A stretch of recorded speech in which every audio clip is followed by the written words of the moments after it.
Olá, seja muito bem-vindo, seja muito bem-vinda. Começa agora mais um Alesp Cidadania. No programa de hoje nós vamos contar a história de uma entidade que vem prestando grandes serviços para a cidade de Osasco, a comunidade Impacto, que se tornou de utilidade pública em lei aprovada recentemente aqui no Parlamento Paulista, de autoria do deputado Gerson Pessoa. Para isso, a gente recebe a coordenadora da entidade, a Débora Cristiane, e também o Daniel Messias, que é professor e educador dentro da entidade. Nós vamos conversar bastante durante esse programa para contar tudo o que eles fazem já há 14 anos na cidade de Osasco, trazendo um bom serviço e transformação social para as pessoas. Muito obrigado por vocês terem aceito o nosso convite. Débora, explica desde o começo qual foi a ideia, como surgiu o projeto lá atrás, lá em 2010, como você me explicava.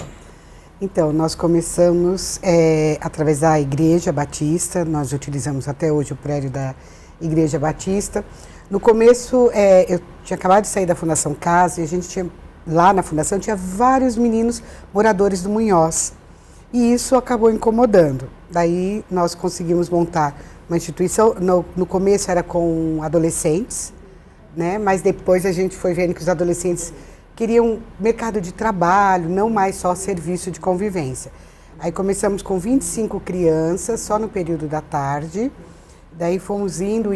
Hoje nós atendemos 80 crianças no contraturno, né? No serviço de convivência, onde a gente tem judô, artesanato, grafite, flauta, informática, inglês. E há 2 anos atrás começamos com os idosos, bem na época da pandemia. Fomos percebendo o isolamento social que tinha desses idosos e começamos o serviço de convivência com idosos, onde eles também têm várias atividades. E o ano passado a gente começou com pessoas com deficiência, só que a gente faz o atendimento domiciliar. A gente vai até a casa com um foco no cuidador, porque se o cuidador não estiver bem, ele não vai conseguir cuidar bem do seu PCD. Então começamos a trabalhar com o cuidador, né, com uma equipe multidisciplinar de psicóloga, assistente social, fisioterapeuta e orientador social, onde a gente vai até as casas e ali a gente faz toda a atividade com eles, já que eles não podem sair pelo isolamento. Trabalho muito interessante. Durante esse programa nós vamos explicar direitinho cada um deles, mas eu quero saudar o Daniel e eu quero que você conte um pouco da sua história com o projeto, mas de antes também, como é que você começou com essa história, porque eu sei que você é instrutor de judô, né? Sim, sim. Bom, a necessidade de todas as pessoas é ter algum tipo de esporte, algum tipo de objetivo na vida, e o judô transmite isso para as pessoas.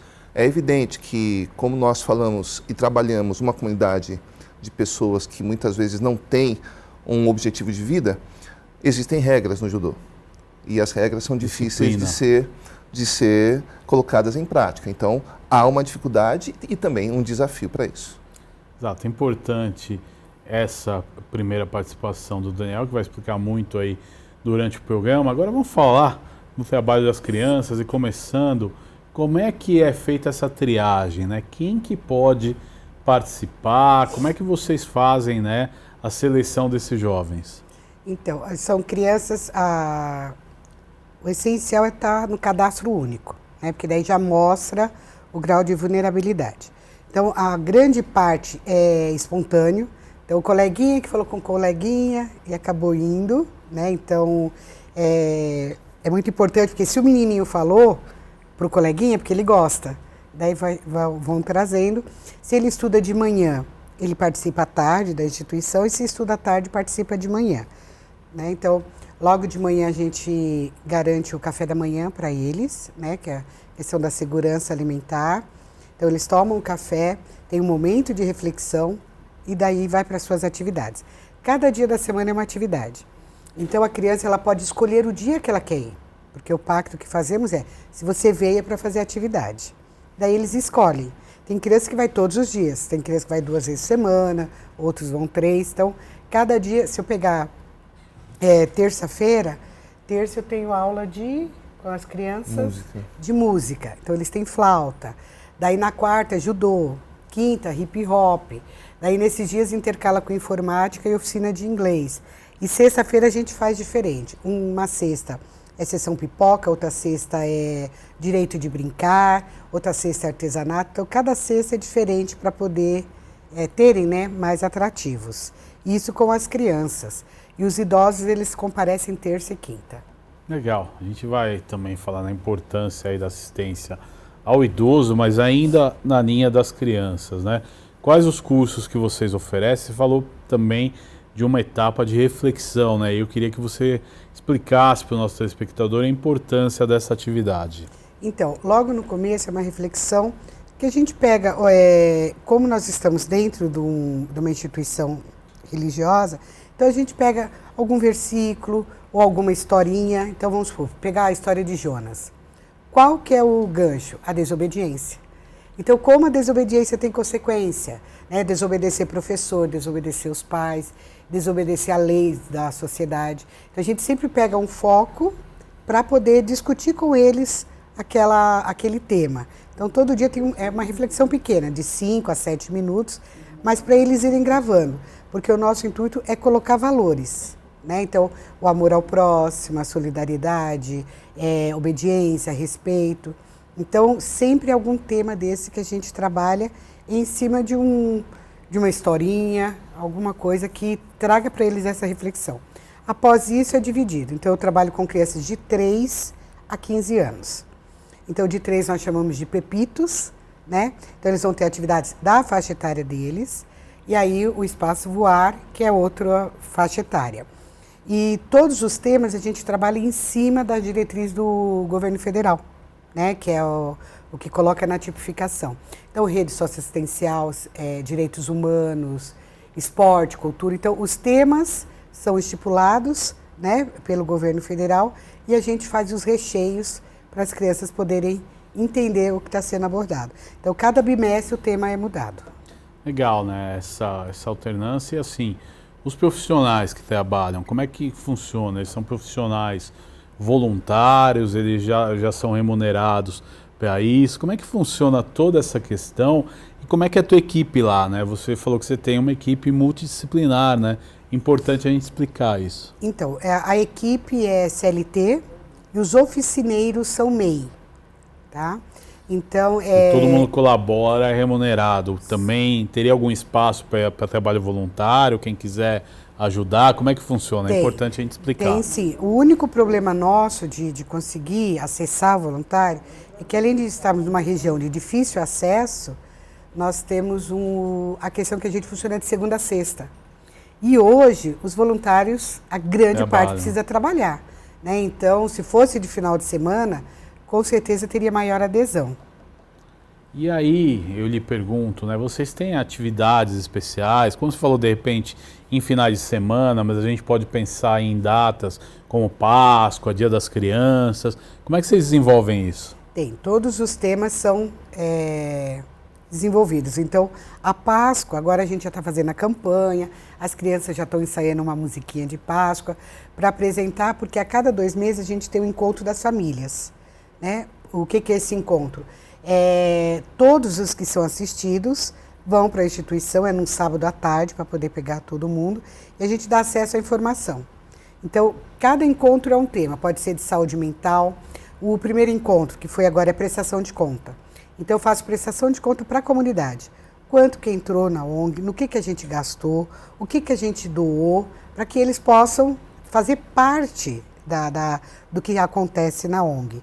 Então, a gente tem esses encontros, aí tem a programação do Dia das Mães, Dia dos Avós. Então, todas essas datas comemorativas a gente contempla dentro da instituição.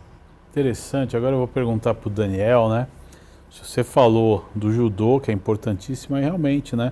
Para a formação, para a disciplina, é um esporte, dos esportes aí que a gente tem mais completos, né? Sem dúvida nenhuma. Como é que são as aulas de judô? Fala um pouco para o nosso telespectador, e se você já conseguiu, por exemplo, né, formar algum aluno aí que de repente começou a competir mesmo, tomar um rumo assim mais, né, seria no alto rendimento e tal. Como é que funciona isso?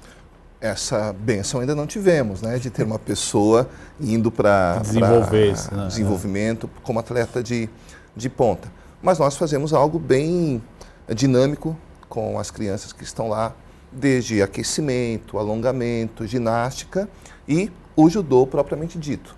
Evidentemente, nós temos que dar uma facilidade para o pessoal tentar assimilar o que são os golpes do judô. Porque se deixar livre, eles vão para a pancadaria. E não é o objetivo do judô. Não, o objetivo é o respeito mútuo, né? Não é um adversário, você tem um companheiro de luta. No judô nós temos esse tipo de filosofia, é um companheiro de luta. No começo você conversa com ele, no final da luta você conversa com ele de novo. Não são inimigos, não são adversários, são companheiros de luta.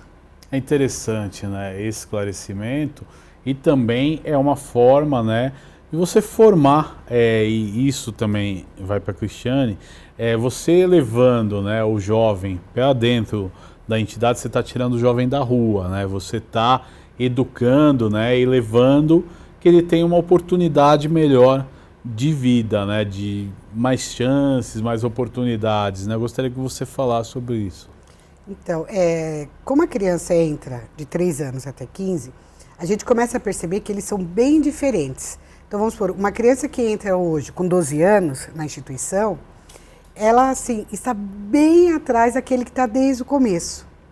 E isso fica. A gente tem um caso que eu acho muito bonito, que é de um menino que ele participou com a gente, aí ele teve vários problemas, né, porque grande parte dos nossos assistidos tem ou é mãe solo, ou com a avó, não tem a família totalmente estruturada. E esse menino encaixa nesse perfil.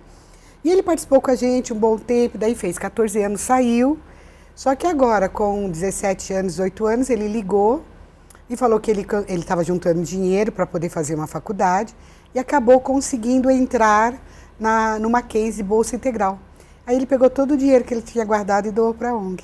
Quer dizer, então, é uma gratidão, né? Você poder devolver, né, a oportunidade que você teve para que outros jovens, né, tenham essa mesma oportunidade. Quer dizer, além de uma atitude nobre, uma atitude extremamente consciente, né? Não, esse tem vários casos. Esse é o que mais marcou, porque você viu que o trabalho teve resultado, né?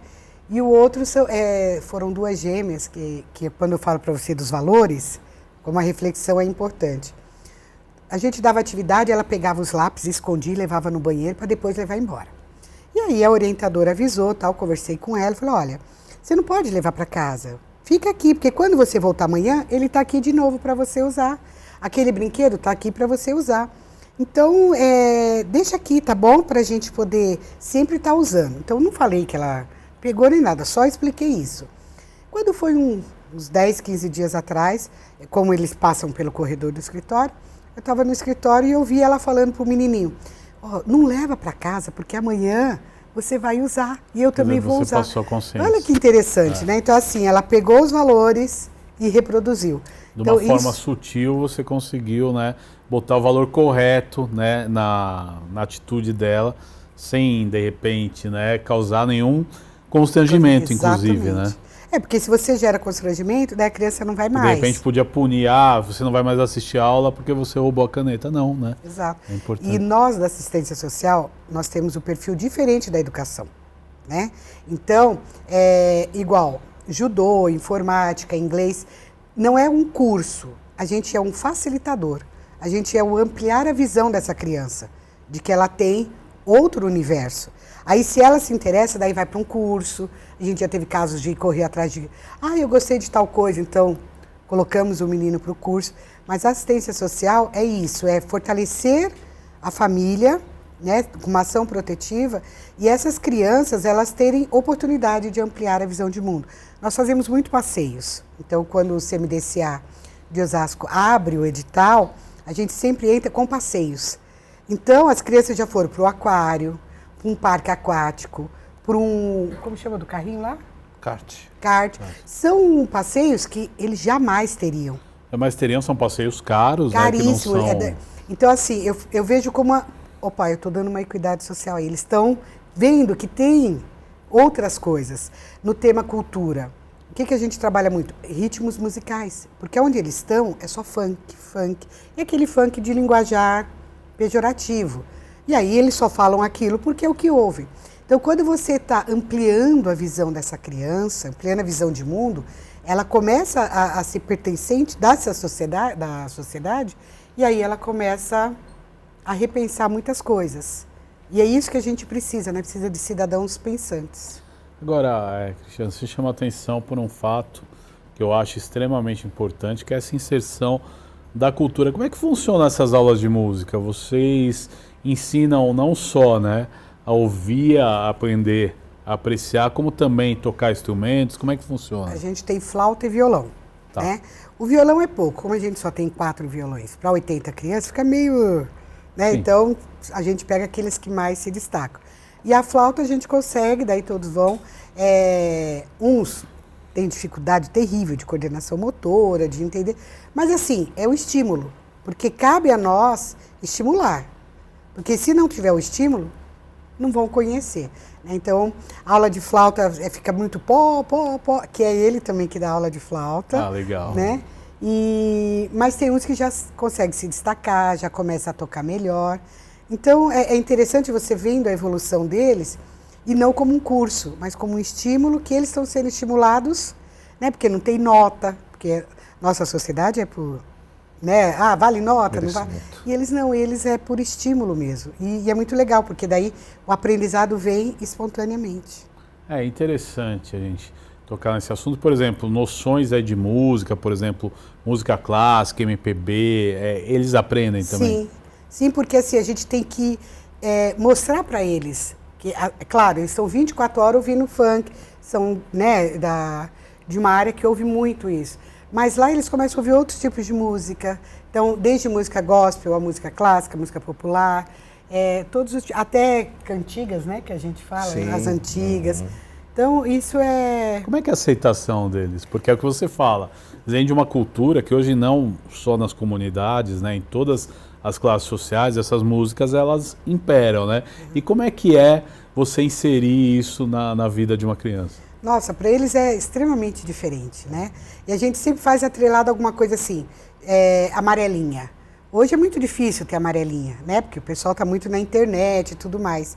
Então, para eles, tudo isso é novo, é como se fosse uma coisa nova, né? Nunca viram, nunca ouviram. Então, tudo que é novo, ele acaba sendo interessante para eles. Fora isso, vocês dão o café da manhã no turno da manhã. manhã.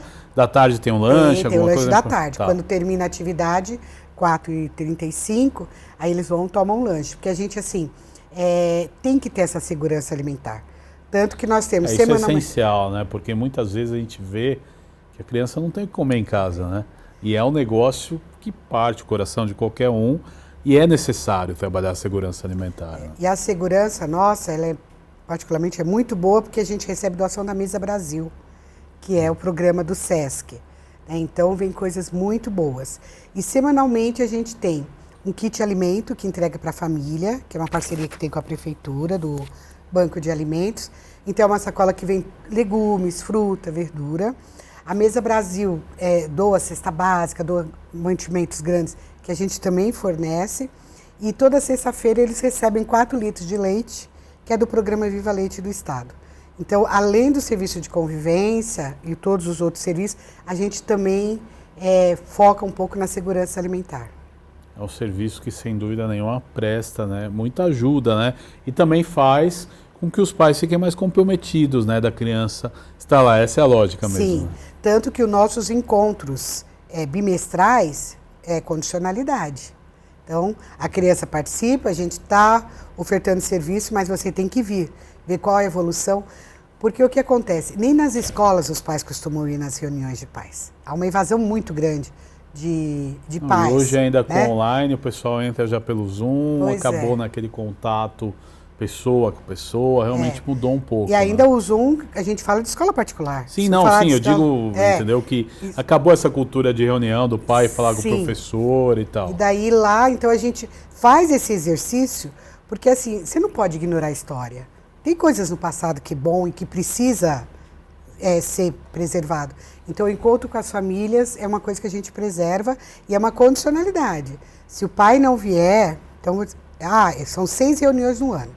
Ele pode faltar 2 vezes, porque todo mundo está Acontece, passivo às de vezes a pessoa acontecer. trabalha, não consegue. Agora, se tem mais do que isso, daí ele tem consequências. Então, vou te dar um exemplo.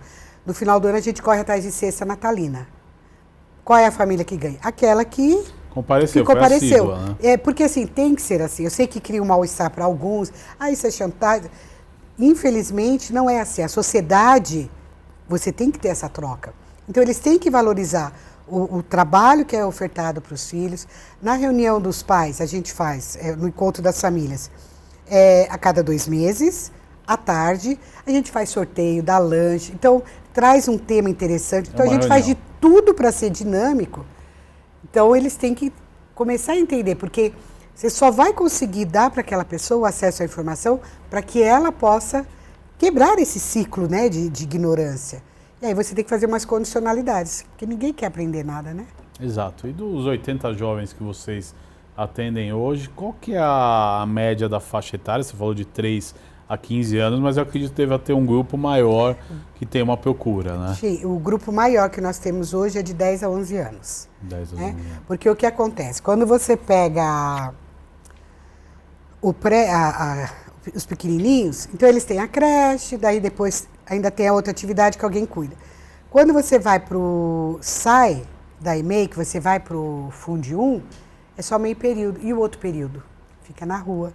E os pais ficam preocupados, porque muitos trabalham. Apesar de ser economia informais, eles saem de casa. Então, a redução de danos dessas crianças saírem da rua é muito grande. E para os pais isso é importante. É interessante, né? Você citou o CadÚnico em economia informal. Então, a maioria das pessoas, elas não tem um registro em carteira, não tem uma forma de subsistência, nem que seja com um salário mínimo, que hoje seria o mínimo mesmo para viver. Então, são pessoas realmente numa situação grave de vulnerabilidade, né? Quando a gente tem alguma renda fixa, é BPC. Tá, que é o Entendeu? benefício de prestação continuada. Exatamente. Para quem não conhece, né? Exato. Então, realmente é uma situação séria e aumenta a responsabilidade de vocês, né? Porque a criança, ela necessita mesmo de um trabalho adequado, né? Para até ajudá-la, né, a vencer isso junto com a família, né? Exato. Como você contou essa história desse seu ex-aluno que entrou, teve uma bolsa integral no Mackenzie, quer dizer, realmente ele é um vencedor, né? Nossa, muito. Interessante isso. Agora, me conta uma coisa, e é importante a gente esclarecer nosso telespectador que está nos assistindo, até porque a utilidade pública surgiu de uma lei aqui da Assembleia Legislativa. O que ajuda a tua instituição em ser declarada como utilidade pública? É importante que a gente explique um pouco para o nosso telespectador isso. Então, 2 coisas. Uma que é mais importante, que é a isenção do IPVA, né? Porque é um custo, então a gente consegue essa isenção. E quando tem editais de empresas privadas, eles pedem, né? Porque é uma certificação para aquela instituição da idoneidade dela, do trabalho de relevância social. Então, as empresas correm atrás do ISO 9000, ISO 7000, nós corremos atrás dessas certificações, que é o nosso... É o selo. É o selo, exatamente. Okay. É o selo de que é uma instituição realmente idônea, séria. que exato. realmente realiza um trabalho sério. Então é importante, né, essa declaração aí, esse atestado, né, do bom trabalho que a entidade faz. Nós vamos para um rápido intervalo nesse Alesp Cidadania de hoje. Depois a gente volta falando muito mais dessa entidade que é a Comunidade Impacto. A gente volta já já.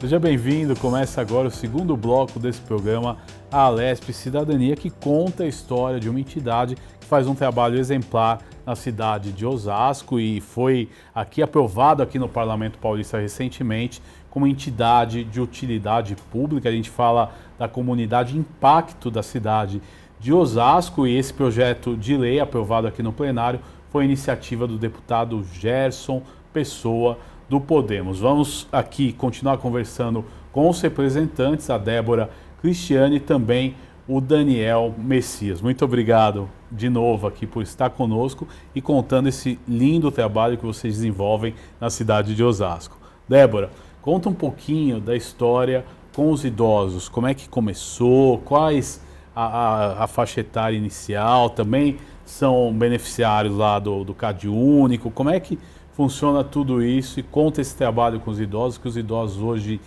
têm uma relevância incrível e a gente já tem constatação que trabalhos bem feitos nessa área em benefício ao idoso geram mais qualidade de vida, né? Uma vida mais longa e também a valorização da autoestima do idoso, né? Então, nós começamos esse trabalho no meio da pandemia, que começou a surgir, as pessoas perguntando, né? Porque na época da pandemia fechou tudo, só nós ficamos funcionando.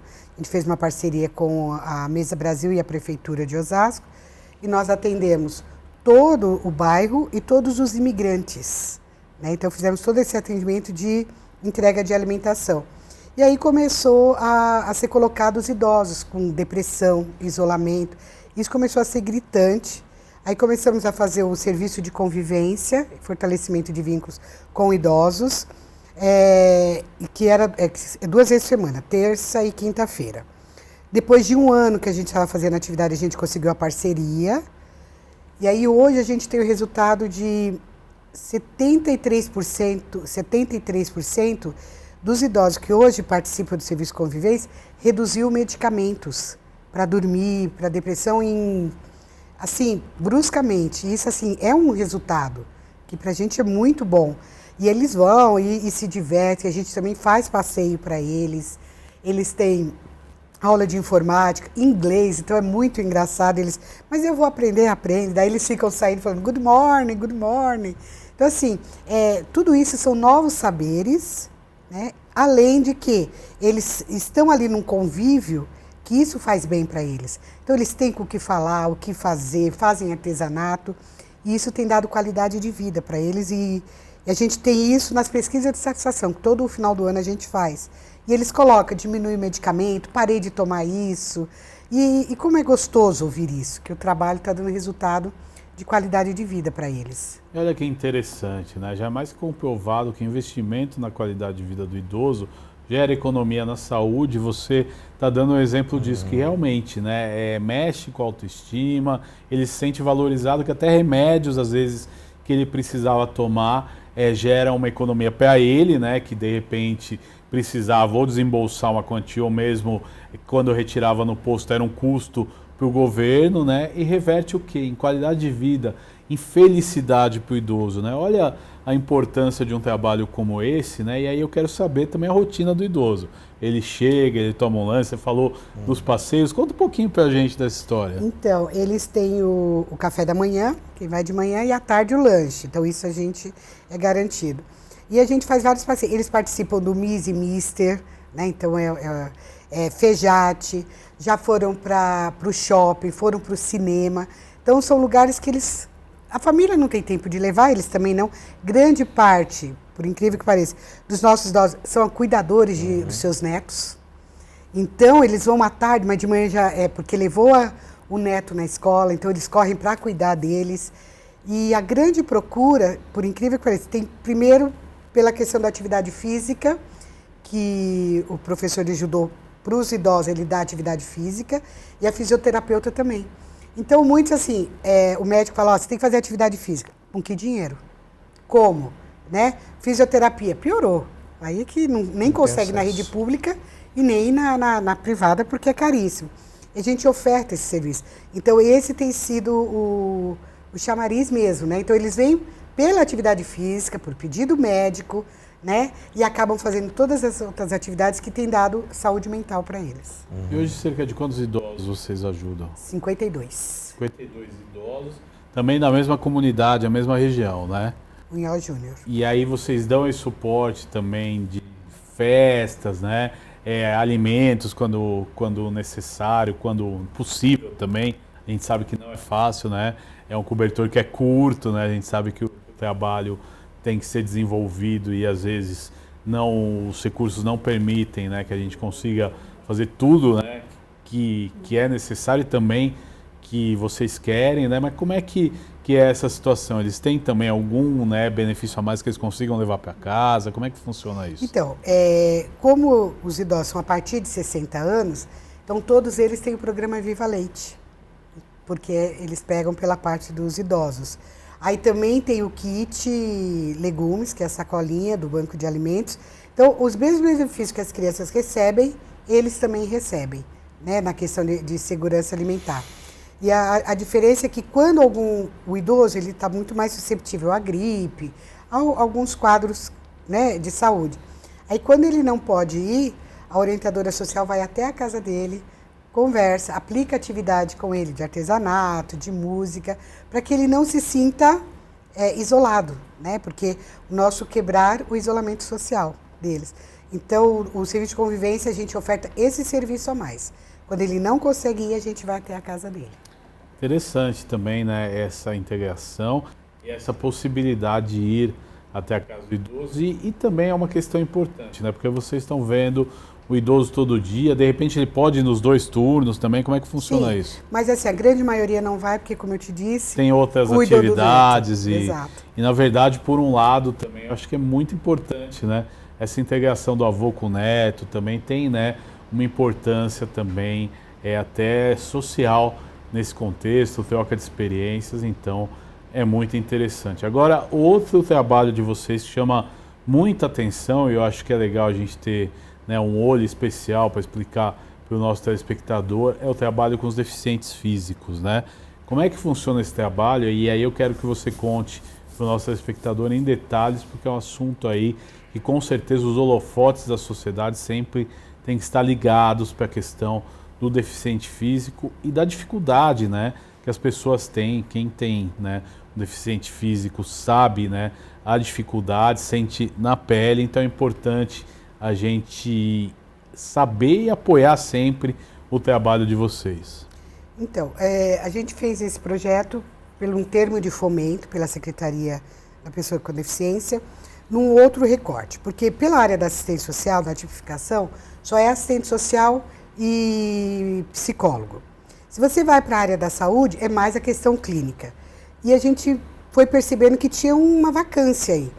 Então, o nosso projeto foi o quê? Está sendo visar o cuidador. Então, o primeiro é o cuidador. Então, ele tem que ser cuidado para poder atender bem o seu PCD. Isso, e a gente vai até o domicílio. Então, tem o atendimento domiciliar. Então, eu tenho a equipe. Então, vamos lá, vai a fisioterapeuta e o orientador social. A fisioterapeuta não vai na casa para fazer os exercícios com o PCD.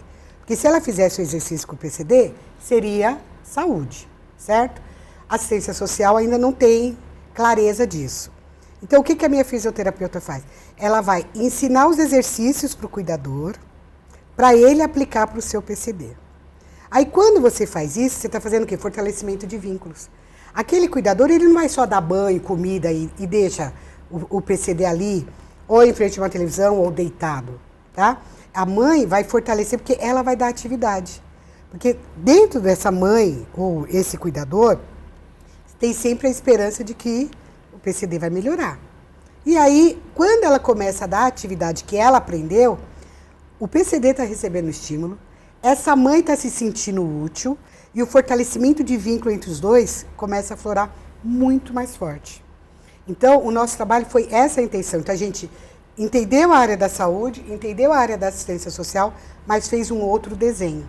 Então, quando a psicóloga vai, ela faz o atendimento para o cuidador, que aquele cuidador está com depressão e tal.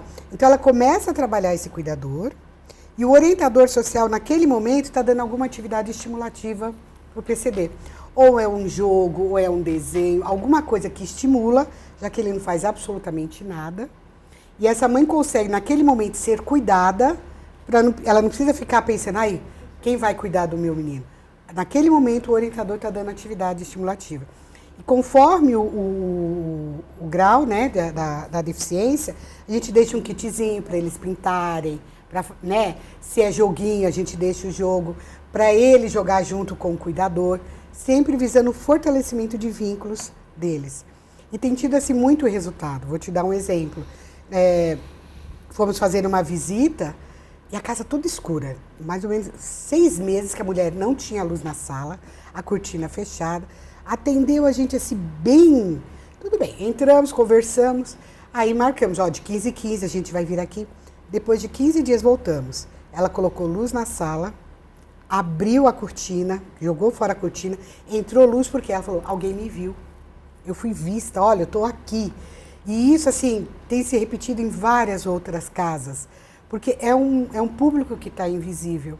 Ele precisa ser visto, ele não consegue sair, então ele precisa ter esse atendimento, ele precisa ter essa oferta de serviço na sua casa. É dignidade, é cidadania.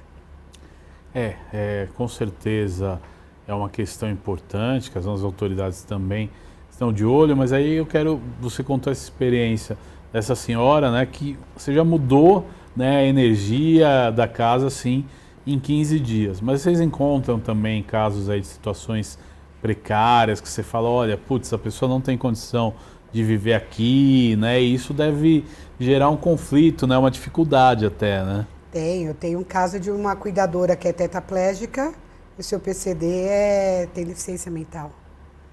E assim, como foi difícil, e assim, você vai falar para mim, teve resultados? Não tive, porque assim, a única coisa que a gente conseguiu fazer é tentar alocar um cômodo, né, para essa mãe, para esse deficiente tentarem ali estar convivendo. Mas é muito difícil, porque que resultado que você tem? Essa mãe que fica deitada, aí ela fica falando pro deficiente que tudo bem, é condicional, mas é deficiente, ele não consegue se assimilar, né? Então, tem alguns casos que a gente trabalha, mas assim, é angustiante, porque você não consegue ver que resultado que eu posso dar para essa família. Exato. Não tem rede de apoio parental, é só as duas. Então, é complicado. Exato, é bem complicado. E aí, dentro disso, né, vocês levam fisioterapeuta, psicólogo, quais outros profissionais? O assistente social, fisioterapeuta, psicólogo, o farmacêutico, quando precisa. Então, é um outro caso de uma mãe, uma cuidadora, que com a diabetes altíssimo, uma casa precária de higiene mesmo, não tanto de aspecto físico, e o filho dela esquizofrênico. Aí o farmacêutico foi lá, a gente conseguiu, ela guardava a insulina junto com bacon na geladeira. Imagina, né? Só para você ter uma ideia. Aí ele conseguiu ir, a gente mostrou onde tem que guardar, nós compramos vasilhas para colocar os remédios, ele fez um mapinha do horário dela tomar o remédio. Então tem alguns casos que a gente vem com outros profissionais. São orientações básicas, mas são de extrema necessidade, sim, né? Porque ela não guardava, não armazenava bem o remédio perde até o efeito, né? Sim, exatamente. E assim, muitos desses locais, o agente de saúde não tem acesso. Ou porque não tem o profissional na UBS, ou porque é muito difícil o acesso mesmo. Então, a gente está conseguindo fazer esse caminho aí. E são famílias também só do BPC, é isso? Sim, nesse caso, nesse caso sim. A gente pega, porque é o que maior índice de vulnerabilidade. E aí o que a gente está conseguindo fazer é essa comunicação com a saúde. Então, a gente vai lá no postinho e fala, olha, tem isso e isso dessa família acontecendo. Aí leva para o CRAS, tem isso e isso. Então, esses equipamentos públicos estão começando a atender essa família que até então não tinha absolutamente nada. Então, o nosso papel também é esse, de levar que os serviços dos equipamentos públicos cheguem a essas famílias que estão sem acesso nenhum. Em algum momento vocês conseguiram fazer alguma atividade integrativa, alguma coisa relacionada a isso ou não? E como é que é? Vocês chegam na casa da pessoa, às vezes você vê que é uma necessidade brutal, vocês veem alguma outra forma de ajudar? Sim. Como é que funciona isso? Qual é o nosso objetivo? É tentar tirá-los do isolamento. Então, hoje eu tenho uns 4, 5 idosos que estavam em isolamento pelo BPC e hoje participam do serviço de convivência. Eu tenho crianças, na parte da manhã tem menos criança. Então, as crianças deficientes que estão em isolamento, eu estou levando para a instituição. Então, eles fazem atividade lá com outras crianças, começa a ver outro ares. Então, a gente tem conseguido esse sucesso de tirar do isolamento para participar do serviço de convivência e a interlocução com os outros equipamentos públicos para que essa família seja atendida no integral. Até na habitação a gente já tem conseguido acesso para eles irem até lá e ver o que podem fazer. Porque essa ponte, essa interligação é essencial, né? Porque vocês estão lá na ponta, vendo as necessidades, por que não, né? Dividir essa informação, né, com os órgãos públicos que podem ajudar essas pessoas que necessitam tanto. Quer dizer, mais um viés importante do trabalho de vocês. É importante, porque o que a gente tem que quebrar é o isolamento social. Exato, né? E também a dificuldade de inclusão, né? Muito, muito. Que é... Agora, Daniel, conta um pouquinho pra gente, né, do teu trabalho com os idosos. Olha, é sempre gratificante trabalhar com os idosos, porque, primeiro, eles chegam cheios de dores, que é o normal da idade. E nós falamos, em tom de brincadeira, nós não vamos curar você da dor. A dor vai ser sempre sentida. Só que nós vamos fazer, nós vamos diminuir essas dores com algumas rotinas de exercícios. Então, nós já temos visto o progresso, por exemplo, de uma idosa que chegou quase se arrastando com a bengala e já deixou de lado a bengala. Então ela tem tido esse tipo de progresso na sua vida, entre outros progressos também, a diminuição da saúde, a qualidade de vida, porque você passa as rotinas e também orienta, você pode fazer isso na sua casa, sem problema algum. E sabemos que é muito difícil pelo próprio dia a dia das pessoas, mas há um progresso sentido sim. É interessante essa explanação. Agora vamos falar, né, como é que vocês mantêm a entidade. Você já falou muito aí que tem parceiros, a prefeitura ajuda, mas hoje é a prefeitura que ela dá mais recursos a vocês. Quais outros parceiros vocês têm? Então, nós temos a parceria com a prefeitura na pasta da assistência social para o RH, do Serviço de Convivência. Aí nós temos parceria com a Secretaria Executiva da Pessoa com Deficiência, lá do município de Osasco, também de RH. Os outros gastos a gente consegue... Deixa eu só entender, como é que funciona? Eles mandam um profissional para vocês? Não, a gente tem a parceria financeira, né? E eles custeiam o seu RH. Isso, e daí a verba que eles fornecem a gente consegue pagar sua folha de pagamento. Exatamente, que é o que é mais grosso e pesado. Sim. Os demais gastos com contador, água, luz, alimento, material pedagógico, é através da Nota Fiscal Paulista, tá? O alimento é o que a gente gasta menos porque a gente tem essa parceria com a Mesa Brasil. Então, realmente tem suprido. E a Nota Fiscal Paulista, que é o nosso segundo maior parceiro, né? O que sustenta a instituição. E aí a gente tem alguns, aí a empresa que vem, mas eles fazem alguma coisa pontual. Sacolinha de Natal, Páscoa, algumas coisas mais pontuais. Nada contínuo. Agora, você falou com o título de utilidade pública, talvez até melhore esse cenário, né? E vocês buscam isso hoje, né? Essa é a ideia. Porque daí é mais um selo. Então, eu tenho o SEBAS, a gente tem CMAS, CMI, então todos os certificados. E agora esse veio agregar, né? Que veio realmente botar o selo de que a gente... Agora, qualquer pessoa pode ajudar, pode fazer doação. Como é que funciona isso na entidade de vocês, até que a gente possa explicar para o nosso telespectador? Então, assim, tem várias formas. Então, tem sendo doador automático da Nota Fiscal Paulista, esse é o melhor. Por quê? Porque você vai doar para a instituição tudo que você compra sem colocar a mão no seu bolso. Então, você imagina, você vai tomar um sorvete, vai comprar uma carne, é para o teu uso, só que parte daquele ICMS vai para nós. Então, esse seria a maior ajuda, né, que a pessoa pode fazer. E outros são através das campanhas que a gente tem no Instagram, a gente sempre coloca nossas campanhas, o nosso Pix, então está sempre lá nas redes. É importante tudo isso, né, e às vezes a pessoa realmente ela pode ajudar sem botar no bolso através do sistema aí mesmo de recusa fiscal, né, aliás, de incentivo fiscal. Então é importantíssimo que tenha essa consciência também, que vocês saibam, né, que você pode destinar o dinheiro da sua Nota Fiscal Paulista, não só para essa instituição, como para várias instituições, né? E é importante colaborar. Agora nós estamos chegando já nos momentos finais do nosso programa. Eu quero que vocês deixem uma mensagem para o nosso telespectador, né? E assim, uma mensagem também de incentivo a outras pessoas que têm essa necessidade, que procurem entidades, pessoas que têm a possibilidade, né, de ajudar pessoas que também formem as suas entidades. Eu acho que essa corrente do bem é importantíssima, né? Eu nem sei o que falar. Mas é importante, né? Me ajuda aí. É importante que se procure ajudar pessoas com esse objetivo, de que as pessoas podem ser melhoradas. Não uma ajuda simplesmente por ajudar. O fazer o bem tem que ter um objetivo, e isso é importante. Então, se você deseja ajudar, procure quem queira ajudar e quem possa ajudar por você também. Legal, Daniel. Cristiane, muito obrigado pela sua participação. Foi muito legal a gente conhecer essa ONG, que é Débora Cristiane, né?